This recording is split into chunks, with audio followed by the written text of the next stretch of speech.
Well, that was quite the track meet yesterday, was it not? I mean, what a weird game to go to yesterday. It was odd. You had the Charlotte Hornets going out there. I mean, they just like to score willy nilly. They care zero about defense. The Miami Heat are in this position where I don't know where they stand with this one seed. No, Kyle Lowry was sitting out yesterday after the emotional toll that was this past weekend. And so they give him the night off. You know, the Heat, they've been doing this thing where they could just fill in the cracks. They could fill in the voids. And you take out a team in Charlotte who's, a middling 500 team that's going to be on the fringe of the play-in. And, they're kind of jockeying for what that position will be within the play-in. So potential Heat first-round opponent. And they're coming out there, and LaMelo Ball is shooting three-pointers out of his butt from just, crazy range to start off the game. He's doing that arm violin thing that he does right off the bat at 3-0, which I got to say, I just feel as a policy, if you have trademark motions, whether it be, the three-point guns or the three-point goggles, I feel like there has to be some kind of limit on when you could bust that out. It either has to be you're on a streak of 3 straight, you're on a streak of 4 straight, you just hit it something super clutch in the second half to give you the lead, or just came on a crazy run. I just feel like 3-0 to do the arm thing is a bit much, but that's probably why Jimmy Butler was mocking him later on in the game, where he's hitting a 3 and he's doing the arm violin on his newly shown arm sleeve, which Jimmy Butler is a shooter now. That's just what it is, dude. I mean, you just got to be here, accept it. Jimmy Buckets from downtown. He has fixed that jumper. Jump shot Jimmy is back. It is very clear. He's hitting it from all over the place, too. Not just the 3. He's hitting, crazy fadeaways. He's hitting smooth moves. He's hitting jumpers over bigs. He's getting and ones. He's doing it through contact.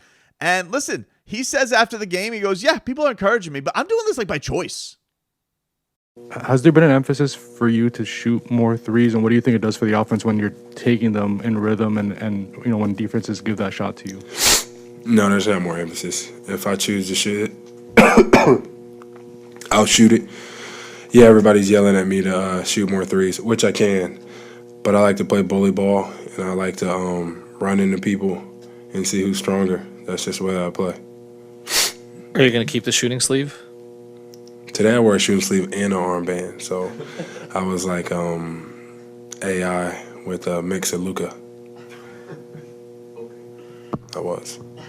There's a couple of things that are hilarious about this. One is that he's basically telling you, I shoot threes because I choose not to. It's like the old Jerry Seinfeld back in the day, because I choose not to run. I choose not to shoot threes. I like bully ball. That's how I do it. But my teammates are encouraging me, so I'm going to make them happy. I'm going to make them excited to do what I want to do. So I am just finding it hilarious that he is in this spot where, I do what I want to do and I choose not to. So that's fine. I also like the fact that he's a mix of AI and Luka. That's fantastic. I like the identity. I'm for it.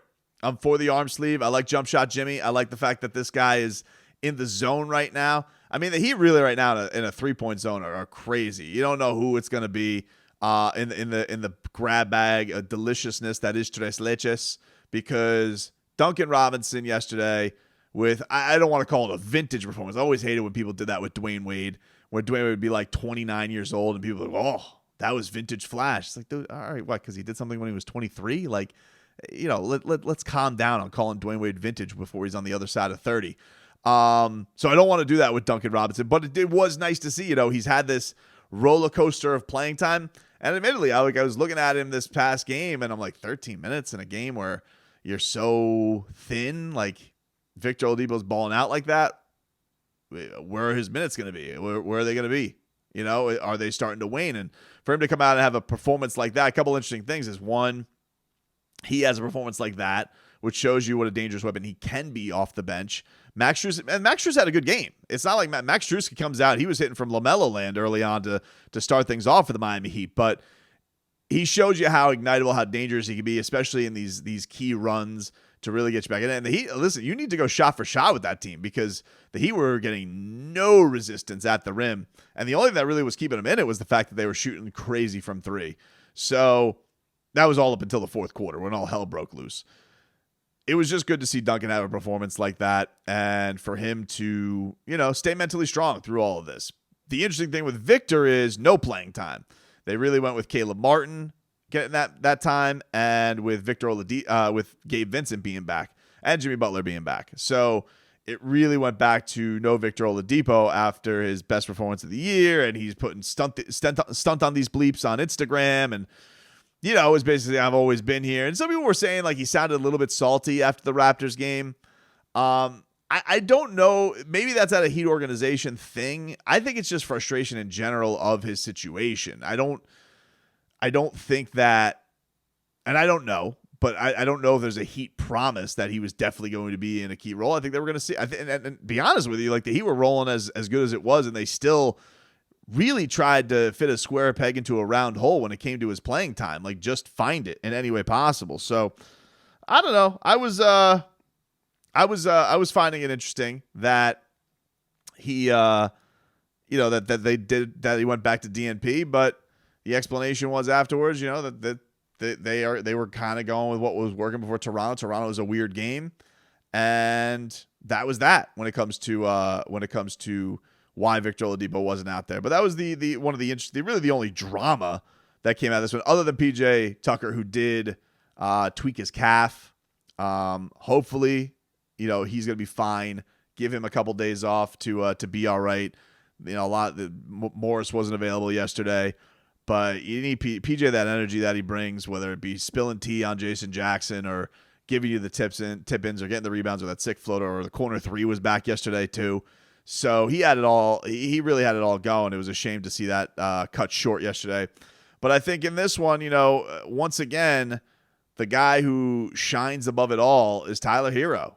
Tyler Herro continues to be a star for this team. He had 35 points, which is a regular season career high for him. And he's just dripping and oozing all kinds of swag and confidence, and just looks like he is just in another zone right now. And the move everybody's going to go to, it wasn't even a make yesterday. Like, he was feeling it so much yesterday. Had these possessions where it was back-to-back threes and all that type of stuff, and the place goes crazy for him. Nobody gets a pop in that building like Tyler Herro does. But he, on a fast break, has a layup and just completely backs it up to go back to the three-point line to try and nail another, because he is just that kind of sniper. He's just in that kind of zone. So unbelievable for him. 11 of 18 from the field, 6 of 10 from downtown, 7 of 7 from the free throw line, which has just been such a nice addition to his game. I asked Jimmy Butler about Tyler Herro, all the work that he's put in after the game, and this is what Jimmy Buckets had to say about that. Jimmy, so much been made about the work Tyler put in this year to improve his game. Do you see a guy that's even, more confident going into this playoff run that you guys are about to go into? I mean, we even saw him run to the three-point line on a fast break today. He's special. His confidence is at all-time high, as it should be. That 6th man of the year, we already know who it's going to. But he deserves it because he does work incredibly hard, and he cares about winning first. And he's gotten so much better at not only taking and making shots, but getting everybody else easy shots, getting stops when needed, moving the ball, making all these right reads. He's key to what we've been doing, not just right now. And we need that T Herro when the playoffs roll around. You can just tell, like, it does feel like the Jimmy Butler Tyler connection seems at a very good place. Some people thought that it wasn't last year. I don't know what the gossip, the rumor mill, all that type of stuff was, but I know that those guys had a pretty tight mentor protege type of thing going on in his rookie year. Last year was a very strange year, and I tell you, like that finals run team, they just had a lot of chemistry. They had a good vibe about them, and I think a lot of that was kind of lost the pandemic. I think we've seen with this Heat team, they have a strange thing where relationships do matter. The button pushing, the talking bleep to each other, that loving type of conflict that they put within each other is pretty interesting. How they go about it that way. So I find it. I like the fact that Tyler Tuesdays are back with Jimmy Butler, that he sees the work that he's put in, and that's. I think most of everything is that Tyler's had a true offseason. Everything's made about the strength and all that type of stuff. But you've seen it paid off. Like, he does look like he's sharpening skill sets as it goes. He has a very interesting, just a pregame routine. You guys see if you ever guys get into a Heat game early, I think he warms up. I don't know when the doors open. I think he warms up typically like around 5:45-ish for a 7:30 game. But all the movements that he does, I got a couple of these on the page where you can just see all the things that he goes through, all the spots that he has to hit, the different types of movements he does to get into it, the dribbling, all this. It's just fun to watch him work on his craft, and it's really, really paid off for him. This was him after the game. He was responding to Jimmy Butler's comments, and he believes this is one of the best versions that you've seen of him. I mean, I guess you could say that. I'm playing probably the best I've ever played, in my life, so I'm able to be confident. But just trying to stay the course and not get too high, not get too low. The most important part of the season is coming up. Just love the glasses, dude. Dripping sweat. He's not Scotty dripping for nothing, He's not. Just dripping swag and dropping buckets, all right? Scores in or outside. Whatever it takes, wherever it takes, gets it done. And this just looks like a team right now. We'll see how this whole 1 seed goes. It looks like we'll have an answer to that on Friday. We'll see what happens with the Celtics. They got a game coming up against the Bucks and the Bulls. And Miami will be back in action on Friday against the Hawks rather. And then it's kind of tough to judge in those last games because maybe things will be set and people will be resting. I don't know.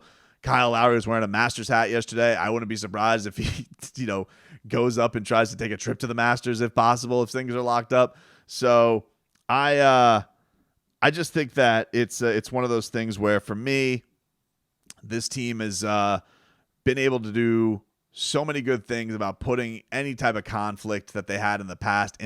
They're now on a 5-game win streak after having the 4-game losing streak where everybody was like kind of waiting on the Heat's demise. It felt like they were so ready to christen Boston and make Boston the next thing, or here comes Milwaukee. And the Heat, they've just fought off with everything. They came into this year with championship expectations. And, we can see what happened with the Lakers. You could have championship expectations, or you can be called a dangerous loomer. And some people loom from the top and some people don't loom at all. And they just are out of the playoffs. Not that I'm Team Petty anymore. I just think that one of the things that's impressed me about this team is they handled the first real emotional piece of adversity that they've had all year with flying colors and eradicated it with a new win streak on top of when they had the 4-game losing streak. And then all the physical adversity that they faced between Bam and his first major injury, Jimmy Butler with all his little injuries, Kyle Lowry being out with his personal stuff, and then just kind of everybody around there too with a Tyler Herro out here and there and all that type of stuff, the changes to the rotation, not having Eric Spoelstra for the last couple of games and because of health and safety protocols. They've handled all that physical adversity and having to pick up the slack for each other very, very well. And even this whole thing with the rotation, having to figure out, you knew it was going to be some tough decisions that would have to be made. Some guys who have some real credentials in this league, maybe not playing in front of guys who are really in their first time contributing. And it's just all been very, very impressive from the standpoint of Miami is been doing fantastic. This is very, very exciting going into this playoffs. And, there's not a team I'm sugar. I'm ready to get my monocles ready. I'm ready to polish it off. I'm ready to Heat and 5 this thing. I'm excited for this thing to wind down and get to the thing that's the real deal. Tyler Herro said, the stuff that matters, not getting even good. The stuff that matters is coming on up. And he even believes this is still a team that they know what the expectations are. I mean, the championship would be our ceiling, I guess. But just for me, just continuing to, like I said, enjoy, being out there with my teammates. And, they set me up. They put me in the right spots. They trust me with the ball. And if it wasn't for them, I couldn't do any of this. Double G, dude. That's Goosey's galore. Oh, I can't wait for the playoffs. I am so excited. I am so excited for this thing to happen. Shut him down. By the way, don't bully Big Yurt. Don't do that. I don't appreciate that. Show some class, Hornets. Big Yurt gets out there And his handsome face is out there blocking Miles Bridges. They call a BS foul on him, and then you're gonna tech on Omer Yurtseven. Why? Because he gave it a little looky loo. I didn't like that. I don't like it. Keep your celebrations to yourself, LaMelo Ball. Do me a favor, Miles Bridges. Act like you've been there before when it comes to dunk. You guys were down a gazillion points, and you're sitting here trying to make it the dunk contest. And by the way, Bleacher Report, put out one more LaMelo Ball assist. Like, who gives a rat's ass? How about you put out Max Strus crossing his ass up and putting him on his ass? Strus takes your shoes, dude. What a night it was for Tres Leches. Delicious.